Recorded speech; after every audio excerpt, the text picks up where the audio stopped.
India के सबसे thrilling podcast की best horror stories only on खूनी मंडे क्लिप्स। Subscribe now.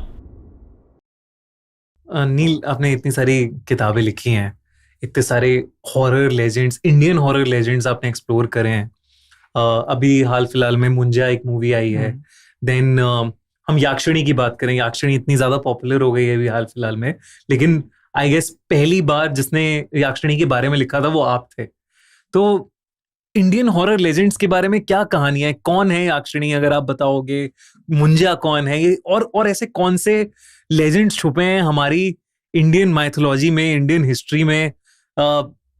जैसे भूता कोला भी आपने, हम बात कर रहे थे, भूता कोला आई थी, कंटारा ने दिखाई थी, और भूता कोला का रिचुअल आपकी नेटिव प्लेस से है। तो ऐसे इतने सारे छुपे हुए ये किस्से हैं, ये छुपे हुए लेजेंड्स हैं इंडिया में, तो उनके बारे में मैं आपसे जरूर सुनना चाहूंगा। आपने मतलब सही कहा कि मैंने एक बुक लिखी है यक्षिणी पर, वो 2017 में लिखी थी, लेकिन ये कहना शायद ठीक नहीं रहेगा कि फर्स्ट बुक, क्योंकि उसके पहले यक्षिणियों के ऊपर तो बुक्स तो लिखी होंगी, लेकिन हाँ, जो ये फिक्शनलाइज्ड कहानी जो थी वो फर्स्ट टाइम जो थी वो मैंने अटेम्प्ट की थी कि मतलब एक यक्षिणी है जो जिसको शाप लगता है अलकापुरी में।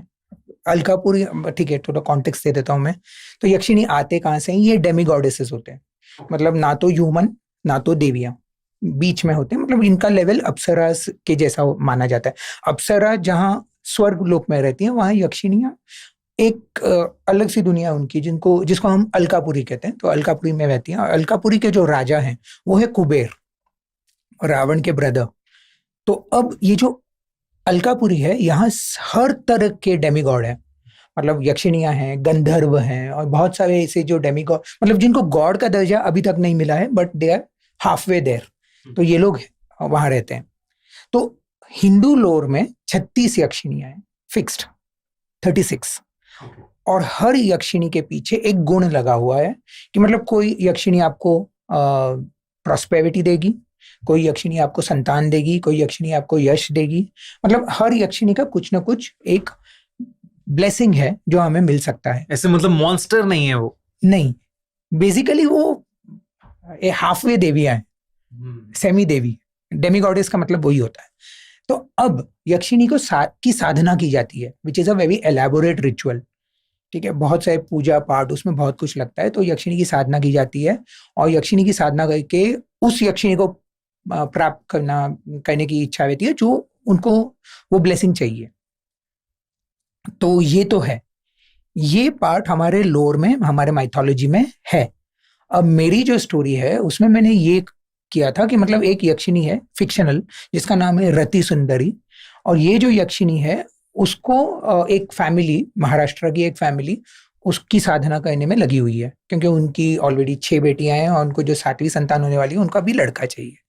तो उस समय कुछ गलत हो जाता है, और जो आती है इस औरत की कोख में, वो एक यक्षिणी होती है। तो मतलब जिस यक्षिणी की साधना करना चाहते हैं वो वही आ जाती है, लेकिन वो शापित होके आती है कि उसको अभी एक जन्म यहाँ बिताना है। तो ये जब आती है, यक्षिणी बड़ी होती है as a girl, as a human girl, और इसकी जो डेवलपमेंट है वो बहुत फास्ट होती है। मतलब 15 साल की उम्र में वो एक लेडी दिखने लग जाती है, और प्लस मतलब कहानी तो बढ़ती जा रही है उससे। तो वो मैं, अब यक्षिणियों को माना जाता है कि वो कुबेर की जो धन संपत्ति है, कुबेर माना जाता है कि दुनिया की सारी संपत्ति उसके कंट्रोल में है। तो उसकी संपत्ति के रक्षक ये होते हैं यक्षिणियां, और यक्षिणियां ये संपत्ति छुपा कर रखती हैं। अच्छा, मतलब पेड़ के नीचे या कुछ ऐसे, और वो दे आर गार्डियंस। तो ये सारे जो लोर है ना, मुझे बहुत पसंद आए। और यक्षिणी अनप्रेडिक्टेबल भी होती है। अनप्रेडिक्टेबल इन द सेंस, आप उसकी पूजा पाठ करो तो वो आपको ब्लेसिंग देगी, लेकिन अगर कुछ भी गलत हुआ तो वो शाप भी हो सकता है। तो मतलब नॉट लाइक गॉड्स कि भगवान तो आएंगे तो आपको वरदान ही देंगे, लेकिन ये ऐसा नहीं होता। ये it can go any way. तो इस पर जो ये बुक थी वो मेरी जो बुक थी, जो एक बेस्ट सेलर टाइप हो गई, लोगों ने फिर बहुत चर्चा की उसकी। तो ये एक मेरा जोन बन गया फिर इंडियन हॉरर लेजेंड्स। इंटरेस्ट तो पहले से था, अघोरियों का इंटरेस्ट था जब अघोरी, हाँ, अघोरी जैसे आपने पहले भी बात करी, अघोरी का एक शो आता था, फिर आपने अघोरी के ऊपर एक किताब भी लिखी है। फर्स्ट बुक था उसका बेस कॉन्सेप्ट अघोरियों पर ही था। मतलब अघोरी मुझे बहुत फैसिनेटिंग इसलिए लगते हैं क्योंकि देखो वो तो भक्त हैं, कौन होते हैं अघोरी? मतलब इतना सब कंफ्यूजन है, सब हम लोग अलग अलग तरीके से अघोरियों कंफ्यूजन को तो देखते हैं। इसलिए है क्योंकि अघोरी बहुत ही सीक्रेटिव एक सोसाइटी है और वो लोग ज्यादातर अपने बारे में बात नहीं करना चाहते, ना तो वो ज्यादा डिस्कस करते हैं। तो अघोरी जो होते हैं वो बेसिकली वो लोग शिव भक्त हैं, लेकिन उनकी भक्ति इतनी इंटेंस है, इतनी अघोर है, वो शब्द ही है वहां, तो कि मतलब लोग उससे डर जाते हैं। अब वो मानते हैं, फॉर एग्जाम्पल मैं यहाँ गलत भी हो सकता हूँ क्योंकि अघोरियों का इतना फिक्स्ड कुछ डॉक्यूमेंट नहीं है, तो जहां तक मैंने पढ़ा है और थोड़ा डिस्कशन किया है थोड़ा बहुत, तो ऐसा होता है कि अघोरी है ना फोर्सेस ऑफ नेचर को भी संभालते हैं कि मतलब कुछ विनाश ना हो, कुछ ये वो लोग रहते हैं कब्रिस्तान में, मतलब इन सिमेट्रीज, क्रेमेटोरियम एक्चुअली। वो लोग पहनते जो कपड़े हैं वो भी मतलब जो लाशों पर हम बिछाते हैं जिसे श्राउड कहते हैं, वो पहने हुए थे।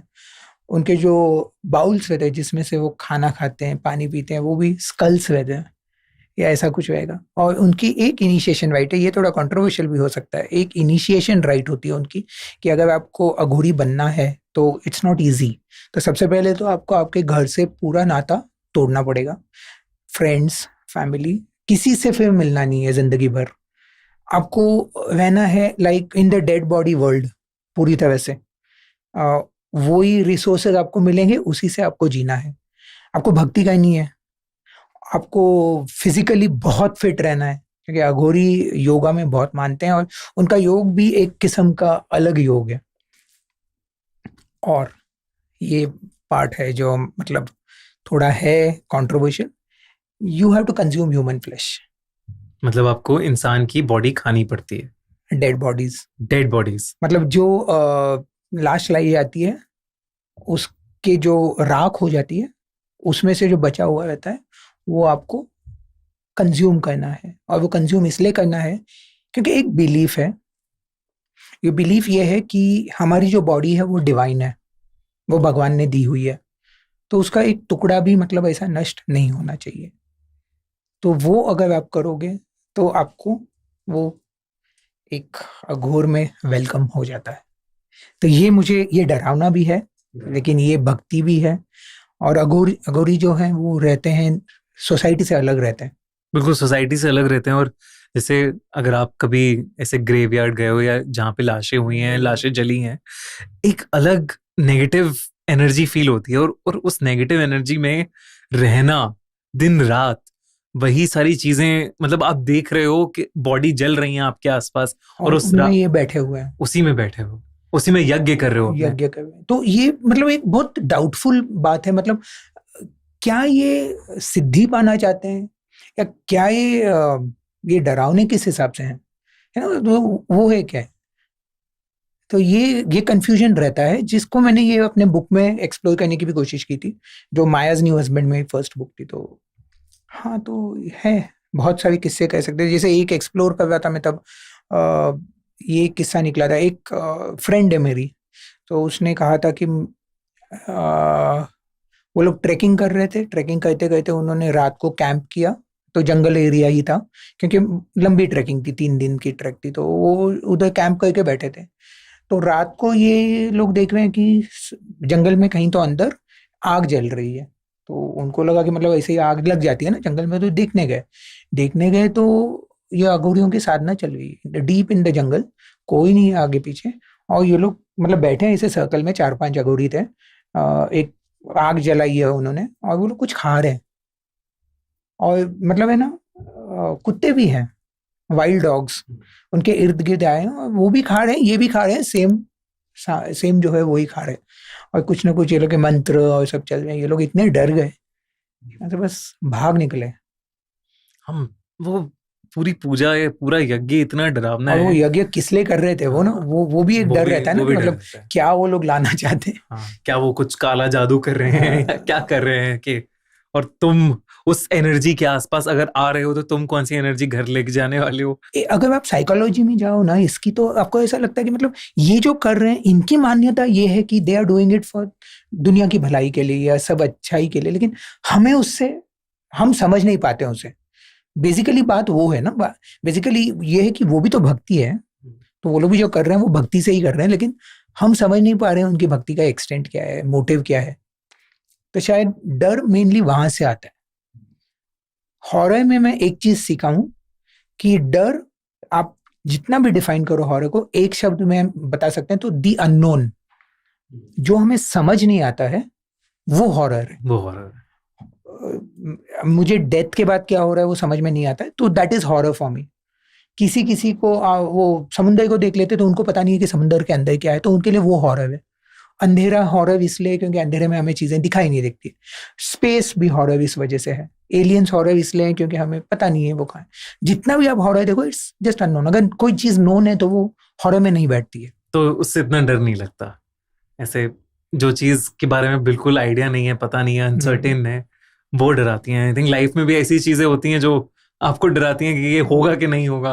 पेपर, लोन के पेपर साइन होंगे, अप्रूव होंगे कि नहीं होंगे कि नहीं होंगे। और वो आदमी आए कौन थे, आदमी आए कौन थे, अब मतलब 20 साल से ऊपर हो गया। अब हाँ, हमें वो कहाँ गए, एक और आए और चले गए, क्यों, क्या था उसके पीछे का रीजन। और मतलब वो सब ठीक था, मतलब ही कुड हैव बीन ना, कोई भी आदमी हो सकते थे, लेकिन वो जेस्चर क्या था। और उसके बाद तुरंत काम हो गया, वो कैसे पॉसिबल है। मतलब सब कुछ ऐसे कोइंसिडेंस कैसे वर्क करते हैं। तो नील, अभी आपने देखा मुंजा करके एक फिल्म आई है, तो मुंजा का भी बड़ा एक हॉरर लोर है। उसके बारे में आप। मुंजा तो महाराष्ट्र से, जहाँ से बिल्कुल। मैं आता हूँ, मुंबई। तो ये जो लोर है, वो लोर तो अभी सबको पता है क्योंकि मूवी आ गई और सब, कि मतलब एक जो थ्रेड सेरेमनी से पहले जो मर जाते हैं ना, तो उनका इच्छा जो रह जाती है, तो ये जो लड़के हैं, ब्राह्मण लड़के होते हैं, ये लोग बन जाते हैं, मुंजा बन जाते हैं। ब्रह्म राक्षस भी कहते हैं। ब्रह्म राक्षस एक टाइप के ब्रह्म राक्षस हैं ये। तो मुंजा बेसिकली क्या होता है ना, ये फिल्म आने से पहले, अभी फिल्म में भी वैसे ही है कि लोग ऐसा कि दे आर प्लेफुल क्रीचर्स, मतलब बच्चे रहते हैं ना, तो हाँ थोड़ी शैतानी में रहते हैं। वो लोग घर में आएंगे, कुछ डिस्टर्ब करके जाएंगे। जैसे जर्मनी में पॉल्टरजाइस्ट है, जो नॉइजी घोस्ट जो बोलते हैं, किचन का सामान तहस नहस करके, आवाजें करके, कबर्ड खोल बंद करके, है ना, वैसे घोस्ट होते हैं ये मुंजा। ये ज्यादा हार्म नहीं करते हैं। और इनको क्या रहता है कि एक डिजायर रहती है इनकी, कि इनकी शादी नहीं हुई रहती है, तो उनको एक डिजायर ये रहती है कि आई एम स्टिल, क्या बोल सकते हैं, अभी वो वर्ड यूज करूँ तो, वर्जिन। तो ये एक डिजायर के वजह से मुंजा का थोड़ा लोर ज्यादा स्प्रेड होता है, कि मतलब कोई अगर लड़का हो, ब्राह्मण लड़का हो, क्योंकि क्या होता है ना, लाइफ के स्टेजेस होते हैं, और लाइफ का आप उस स्टेज तक नहीं पहुंचे हो जिसकी शायद आपको, आप में डिजायर थी, बहुत स्ट्रांग डिजायर थी, मतलब शादी करनी थी आपको। तो ये एक केस है।